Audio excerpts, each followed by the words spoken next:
Let's start with the absolute foundation. Arrays. Arrays are the default data structure for basically everything, whether it's a list of numbers, characters, coordinates, or even object. If it's linear and ordered, it's probably going to be stored as an array. Now, here's the important part. Arrays give you constant time access by index. So if I say ARR at index 4, we can go straight there. That's O of one time. And the reason this is possible is because arrays are stored in contiguous memory. It's like having a row of houses all next to each other. You know exactly how far to walk to get to house number 5. That's what makes arrays fast for reading and indexing. Where arrays start to break down is when you want to insert elements or delete elements in the middle. So let's say we have 1, 2, 3, 4, 5, and we want to insert a 0 at the beginning. What happens? Well, you have to shift everything one position to the right to make room for it. That is an O of n operation. And the same goes for deleting something in the middle. We have to shift everything left to fill the gap. So the trade-off is pretty simple with arrays. If you're accessing by index, super fast.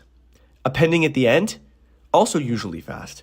However, if it's inserting or deleting from the middle or front, that is when it gets expensive. So, how do you use arrays in interviews? Honestly, you will use them constantly. In particular, in problems where you need to traverse a structure in order, access specific indices, compare elements from both ends, or even for doing tricks like sliding windows or prefix sums. A lot of people think of arrays as basics they don't need to spend much time on. But almost every single clever interview problem comes down to how well you can leverage the array structure to avoid unnecessary work or build into other data structures. Strings are just arrays of characters, but with a few catches. First, in most languages, strings are immutable. That means if you change a string, even slightly, you're not really modifying the original. You're creating an entirely new one under the hood. This has big implications for code efficiency. Let's say you're solving a problem where you're building a result string for multiple steps. A common beginner mistake is doing something like this. It looks clean, but under the hood, that's creating a new string on every iteration. Concatenating strings in a loop like this can lead to an O of n squared time complexity. Instead, you should be building a list of characters and joining them at the end. What you want is something like this. That gets you back to O of n. Aside from this, strings work largely very similarly to arrays, and you can almost think of them in the same way. Strings also show up a ton, especially in interview problems. You'll see tons of questions like, find the longest substring without repeating characters. Check if two strings are anagrams, or return all the substrings that match a pattern. Here's the thing. Most of these are actually hidden as sliding window problems, a pattern we're going to get to later in the video. Or another pattern called two-pointer. We'll actually cover both of these patterns in detail, but the key insight for now is string problems are almost never about brute force character checking. They're about smart windowing, fast lookups, and efficient traversal. Sets are one of the simplest data structures, and one of the most useful for time efficiency. A set is just a collection of unique values. No duplicates, no particular order, just a group of things where each one only appears once. Let's say you're given a list of numbers, and you want to quickly check whether a certain number is in it. If you store that list as a set instead, you can check for existence in constant time on average. In Python, for example, you can write this. This check, once you convert it to a set, actually runs in O of one time, which is much faster than looping through the entire list. So when do you want to use sets? You should always use a set instead of a list when you care about uniqueness, like checking for duplicates. Existence, where you're saying, have I seen this before? Fast membership checks, saying, is this value in the current group? For example, in a problem where you're scanning an array to find the first repeated element, using a set is usually the cleanest and fastest solution. Sets also come up in problems where you're maintaining a sliding window, and you want to make sure that all elements in the window are unique. In that case, the set becomes a quick way to track what's currently in play and what needs to be removed. But we'll get to that a bit later. So just to sum it up, sets are not for storing key value pairs, which is a mistake people often make. They're for tracking whether something exists. They do it quickly and cleanly, and you'll use them in place of lists a lot more than you think. This might sound obvious, but it's worth saying. You need to be extremely comfortable with basic loops and control flow. Almost all interview problems boil down to three things: a loop, some condition, and a few variables being updated. And that's it. Here are the basics you should know like the back of your hand. Now, these might sound basic, but it's where a ton of people stumble. They forget to update the loop pointer correctly, or they don't think through what the loop they're making should be doing. One of the best habits you can build early is walking through your code with an actual example input. Mentally run it. Where do the pointers move? What changes on each iteration? This one habit will save you dozens of bugs, especially once you start working with more complicated data structures and algorithms. You absolutely need to know these basics. It's time to talk about efficiency. Big O notation is how we measure how a program's performance scales with input size. Now, I'll be honest, you don't need to memorize 20 different Big O classes, and that's a misconception that puts people off of learning this concept. You really just need to learn the few basic ones, and from then, it will just be intuition to you. You should be able to look at a nested loop and think, oh, that's O of n squared, that's probably too slow. Or see a binary search and know instantly, O of log n, that's fast. So let's go through the most common ones you'll see. The fastest one is O of 1, constant time. In this case, it doesn't matter how big the input is, the time complexity never changes. Some good examples are accessing a specific index in an array, or checking if X exists in a set. The next fastest is O of log n, which is logarithmic time. This is where you divide the problem in half each time. Think of binary search, which we'll get to in a bit. Next is O of n, linear time. In this case, you're going through each item once. This is probably the most common time complexity and is often associated with loops and traversing through lists. Next, we have O of n log n. This is almost always related to sorting, and that includes the default sort methods built into each programming language. The last one of importance is O of n squared. This is almost always associated with nested loops, so a for loop within a for loop. Often, this is when you're doing brute force comparisons, and just as a hint, this is usually too slow for large inputs and will not be accepted as a viable solution for interview problems. Now, here's the basic rule of thumb. For inputs up to 10 to the power of 5, you probably need O of n log n or better. For inputs up to 10 to the power of 4, you can maybe get away with O of n squared. And anything higher than that, you absolutely need to optimize. That about covers the introductory concept you need to know before moving on and learning these patterns. Now, if you feel comfortable, let's get started with learning the patterns and getting ready to ace these interviews. Hash maps are the first data structure we'll be covering, and they're arguably the most useful pattern you'll learn in this entire video. At the most basic level, a hash map is a way to store data using a key to find a value. It's a key value pair system. Think of how arrays work, but instead you use custom indices instead of the default numbers. Now, it's more complex than that, but that's a good way to start thinking about them. What makes hash maps so powerful is how it does this in constant time. O of 1 on average for both lookup and insertion. Now, how does this actually work? Imagine you have a huge row of mailboxes. Each mailbox has a unique number. And instead of looking through every mailbox for someone's letter, you can just run their name through a formula known as a hash function and it tells you exactly which mailbox to open. So if I gave you a key, like the string banana, the hash function will take banana and spit out a number, like 243. That number points to a slot in memory, and that's where your value is stored. You don't need to scan all keys. You don't need to sort anything. You just ask, where does this key go?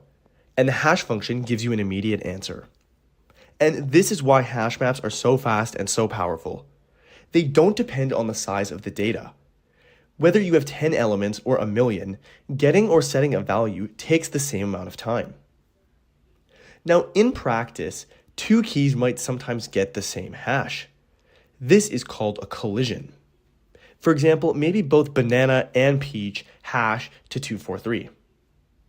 Fortunately, we don't have to worry about that.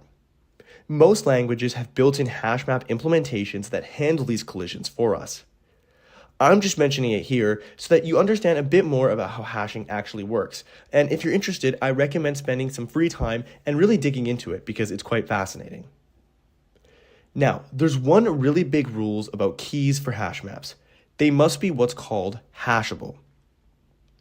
What that means depends on the specific language, but in general, numbers, strings, and tuples are all hashable, whereas lists and dictionaries, which is just another name for hash maps, are not hashable. So if you try to use a list or another hash map/dictionary as a key, it'll throw an error because their contents can change, and hash maps need keys that stay the same. This comes up more often than you'd think. For example, if you're grouping elements by their structure, like sorting strings and using them as keys, you'll need to convert them into a format that's hashable first. So why are hash maps so common in interviews? Because they're your go-to structure when brute force is too slow. Let's say you need to find a value that already exists. Without a hash map, you're looping through everything you've seen so far, and that's O of n. But with a hash map, you just need to check once, O of 1. In a lot of interview problems, the real trick isn't some clever algorithm. It's just storing information in a smarter way, and a hash map gives you that for free. Here's the mindset shift you need to make. When you solve problems with brute force, you're asking the same questions over and over. When you solve problems with a hash map, you're remembering the answers as you go. It's a small shift, but it saves you tons of time and unlocks O of n solutions where others get stuck at O of n squared. Now let's take a second to look at how hash maps actually look in code. The syntax might vary by language, but the pattern stays the same. You're essentially doing three things. First, you're storing something. Then you're looking something up. And optionally, you might update or initialize more values as you go. Here's a basic sketch of the code structure you'll use again and again. This structure is often referred to as a frequency map, and it's one of the most common patterns you'll see. As you can see, we're basically going through all of the items in some data list, and if an item doesn't already exist in our map, we're setting its count to 1. And if it does exist, we're updating its count by +1. There are language-specific helpers that help clean up this code, such as default dict in Python or map.getOrDefault in Java. But the underlying logic is always the same. You're storing something under a key and either retrieving it or updating it later. Also, hash maps are often used while you loop, not just after. So you're building and using the map in real time, which is what lets you write a one-pass solution instead of having to loop twice. We'll come back to this idea when we look at real problems in a moment or two. For now, just keep this shape in your head. Initialize a map, use it while looping, and it gives you fast lookup and storage. Hash maps are the most flexible structure in your toolbox. You'll use them in string problems, array problems, recursion, dynamic programming, graph traversal, literally everything. If you're ever stuck and don't know how to avoid brute force, just ask, what could I store to avoid doing extra work later? And if you can answer that, you're already halfway to a half map solution. All right, let's solve one of the most iconic interview problems, two-sum. The setup is simple. You are given an array of integers and a target number. You need to return the indices of two numbers that add up to the target. This problem is deceptively simple, and a perfect example of how using the right data structure makes all the difference. So, we start by identifying the pattern. For this one, I'm going to choose the hashmap pattern. How did I know that? Well, because we know that we want to track which numbers we've seen before and be able to look them up instantly. Hashmaps are often great for questions like this where you need to ask, have I seen the corresponding value that completes this pair? In this case, it's the number that adds to the current number we're looking at to create the target. Now, let's see how the code works. We start by creating an empty hash map called num2index. This is going to store each number we see along with its index so we can quickly look it up later. Then we loop through the array using enumerate, which gives us both the index I and the current number num. At each step, we calculate the complement. That is the number we'd need to pair with the num to hit the target. And then we check our hash map. Have we already seen this complement? If we have, it means the current number and that earlier complement add up to the target, so we should return their indices. If we haven't seen it yet, we store the current number in the map with its index. That way, it'll be available for future numbers to match against. So doing this, we're only looping through the array once, and at each step, we're doing constant time lookups and inserts, making the whole thing super efficient. Now, analyzing the time and space complexity of this is quite easy once we just trace through what we're doing. So let's start with the time complexity. Well, we know that in a worst case scenario, we might have to go through each element in nums exactly once. So that is going to be O of n time complexity, because we might have to see all n elements. Now, what about space complexity? Well, let's look at what we're doing. We're creating a new hash map, and again, in worst case scenario, we might need to add every single number with its index to that hash map. So the hash map could be n elements long, meaning that our space complexity is also O of n. And that's it. Just like that, we solved a super popular interview problem using skills you didn't even know 10 minutes ago. Now, let's talk about another very common interview pattern, two pointers. This is one of the most foundational patterns for solving problems that involve linear structures, like arrays, strings, and even sometimes linked lists. You'll see it constantly in coding interviews, and the key is recognizing when to use it and how to adapt it to the shape of the problem. At a high level, two pointers is exactly what it sounds like. You use two indices, or pointers, to move through a structure, usually in a way that helps you avoid nested loops or repeated scanning. You can think of it as reading a book with two fingers. One tracks the start of something, the other tracks the end. The trick is in how they move, and why. There are two major types of the two-pointer technique. Both pointers move in the same direction, and pointers move towards each other from opposite ends. Let's break each one down. The same direction pattern usually shows up when you're doing a single pass over the data, but you need to track a range, not just one element at a time. A classic example is the fast and slow two-pointer setup. You'll often see one pointer moving one step at a time, which is the slow pointer, and another one moving faster, two steps at a time. Now, why would you ever do that? Well, it lets you detect patterns in a single pass. For example, if the fast pointer reaches the end while one is halfway, you found the middle. Or if the fast pointer ever laps the slow pointer, you've detected a cycle. The ability to find the middle of something or detect cycles are not only incredibly useful for a variety of reasons, but as you can see, extremely simple. Now, the opposite direction pattern is the more classic two-pointers implementation. where one pointer starts at the beginning and the other starts at the end, and they move inward. You'll see this pattern used when the array is sorted and you're trying to find a pair or combination. You're comparing symmetric parts of a structure, like checking for palindromes, or you want to avoid nested loops when looking at all pairs. Now, here's the mental model for this. Your left pointer starts at 0, your right pointer starts at the last index. Then you check the current pair.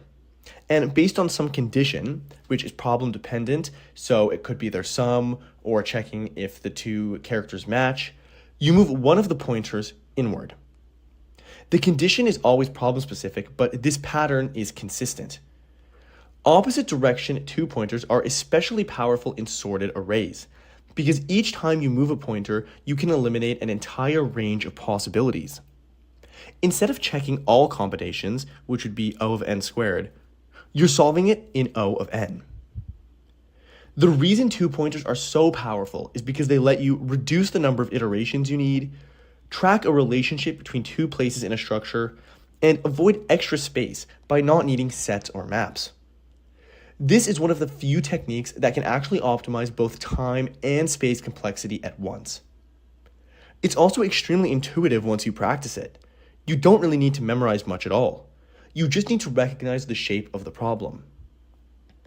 In particular, two pointers come up a lot in problems involving the following. Often, the problem won't say use two pointers, but if the brute force solution is checking all pairs or scanning repeatedly, it's usually a sign there's a more efficient way. So you should always ask yourself, can I do this by just walking the array once from both sides or in one pass? And if the answer is yes, two pointers is probably the most efficient way to go. Valid palindrome. The problem is simple in concept. We're given a string, and we need to check if it reads the same forwards and backwards. But we're only supposed to consider letters and numbers, and we have to ignore casing. So this isn't just a straight-up mirror check. We have to skip over punctuation, spaces, and special characters.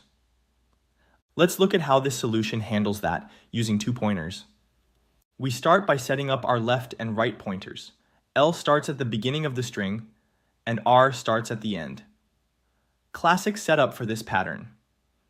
Now, while the two pointers haven't crossed each other, that is, while left is still less than right, we enter a loop. Inside the loop, the first thing we do is skip over non-alphanumeric characters. We do that by moving the left pointer forward until it's pointing at a valid character. And we do the same thing with the right pointer, moving it backward. This is important because we're only supposed to compare letters and numbers. Everything else just gets ignored. Once both pointers are on valid characters, we compare them. But we don't compare them directly, because remember, we're supposed to ignore case. So we lowercase both characters and then check if they're equal. If they're not equal, we can immediately return false, because that means the string isn't a palindrome. If they are equal, we're good. So we move both pointers inward, one step from the left, one step from the right, and keep going. This loop keeps repeating until the pointers meet in the middle. And if we never hit a mismatch, we return true because the string passed all our checks. So the beauty of this solution is that it only scans each character at most once. No extra space, no reversing strings. Just two pointers doing a clean pass through the input. And that's why the two-pointer pattern is so powerful for problems like this. Let's move on to the next one. All right, now let's look at another super common interview problem. It uses the same direction, two pointers technique, finding the middle of a linked list. The problem is simple on the surface. Given a linked list, return the middle node. And if the list has an even number of nodes, you return the second middle one. So for something like 0 points to 1, 1 to 2, 2 to 3, and 3 to 4, the middle is clearly 2. But how do we find that efficiently in just one pass? Let's walk through the code and break it down. We start by creating two pointers, slow and fast, and we set both of them to the head of the list. Now here comes the magic. we enter a loop. And while fast and fast.next are still valid, we do two things. We move fast 2 steps forward, and we move slow just 1 step forward. So fast races ahead, while slow walks at a steady pace. Eventually, fast will hit the end of the list. And when that happens, slow will be sitting at the middle. We return slow.val, which gives us the value of the middle node. Why does that work? Because for every 2 steps fast takes, slow only takes 1. So by the time fast reaches the end, slow has only gone halfway. That's the beauty of this pattern. One traversal, no extra space, and it works for both odd and even length lists. In the even case, the slow pointer lands right on the second middle, which is exactly what we want. So that's it, the fast and slow pointer in action. Simple, elegant, and interview approved. The sliding window pattern is one of the most versatile techniques in coding interviews.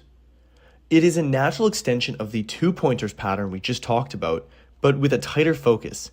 Instead of tracking just 2 positions, you're managing an entire range of values.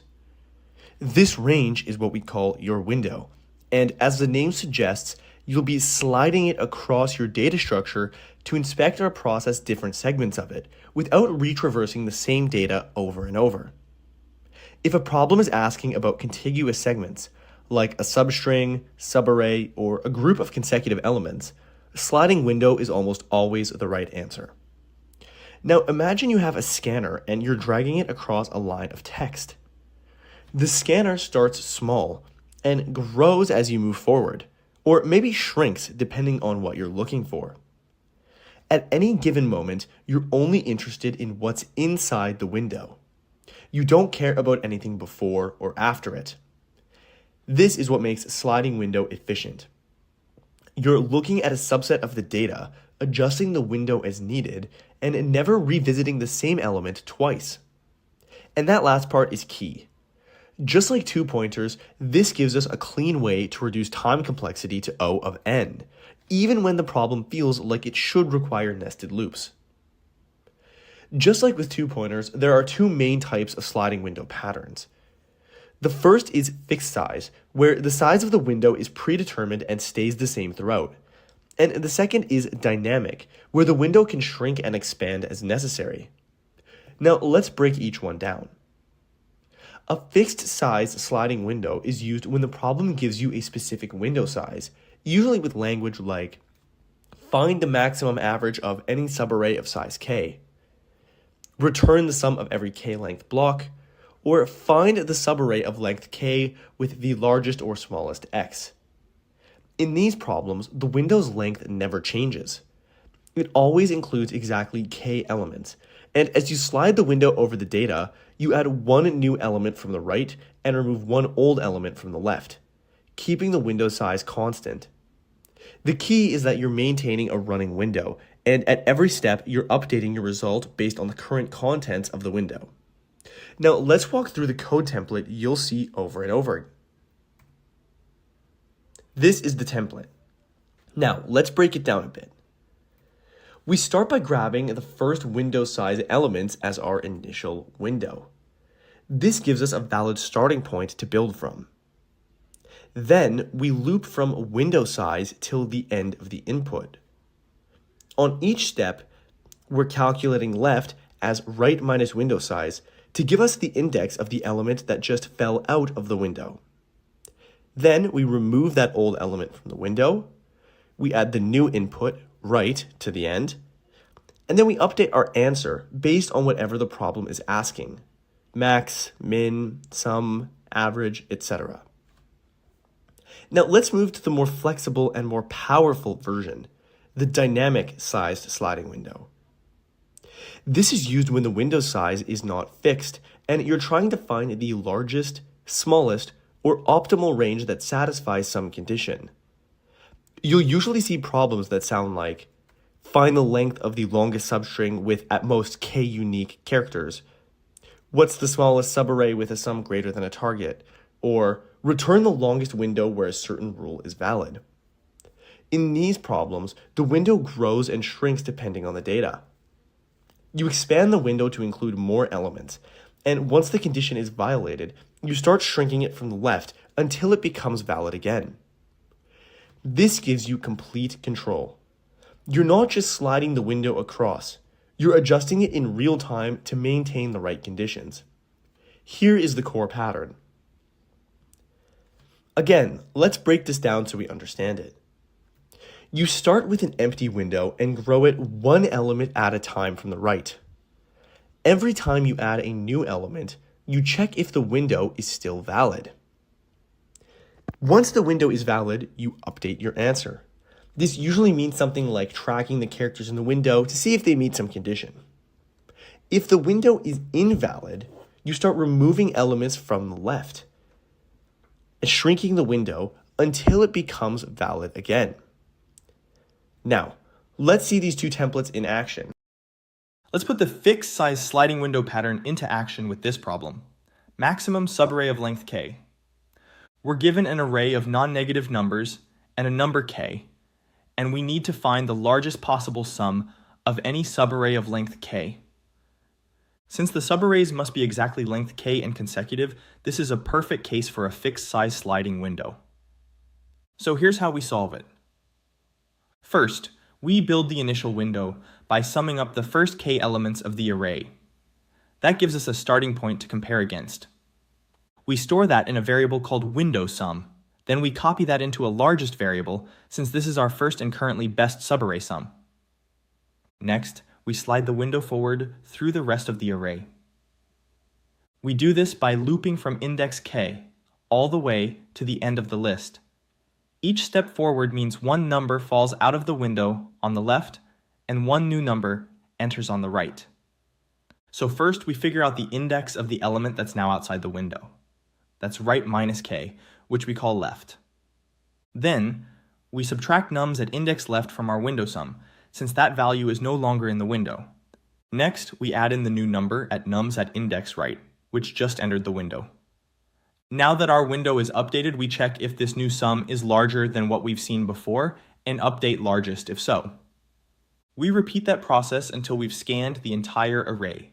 Finally, we return largest, which will hold the maximum sum we've found across all k-length windows. This is a classic example of how sliding window avoids extra work. We're not resumming each subarray from scratch. Instead, we're just adjusting the total by removing one number and adding another. Time complexity stays linear big O, which is exactly what we want in an interview. And that's it, smooth and efficient. All right, let's try another real coding problem.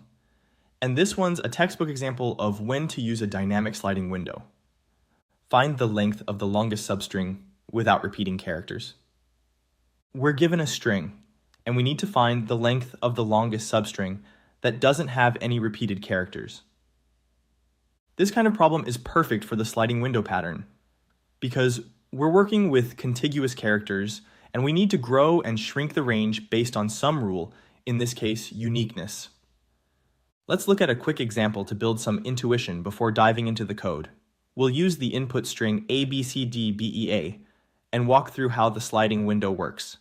We'll start with both pointers, red on the right and blue on the left, at the first character. That gives us the substring A, which is valid, and its length is 1. Now we move the right pointer to B. Our window is now AB. No repeats, so we update our longest to 2. Add C to the window, now it's ABC, still all unique, and we bump the longest up to 3. Add D. We've got ABCD, all unique, longest becomes 4. Now we hit a repeat. We add B, and that gives us ABCDB, but B is already inside the window, so this window is invalid. To fix that, we slide the left pointer, the blue one, forward, one step at a time, until B is no longer duplicated. We remove A, then remove the first B. Now we're left with CDB, which is valid again. Next, we add E. The window becomes BCDE. No repeats, but the length is still 4, so longest doesn't change. Add A, now it's BCDEA. All unique again, and now we have a new longest of 5. At this point, we've scanned through the whole string, and we're done. The final answer is 5. Now let's walk through how the code captures that exact logic. We start by setting up two variables, longest, which will track the maximum substring length we've seen so far, and L, which marks the start of our sliding window.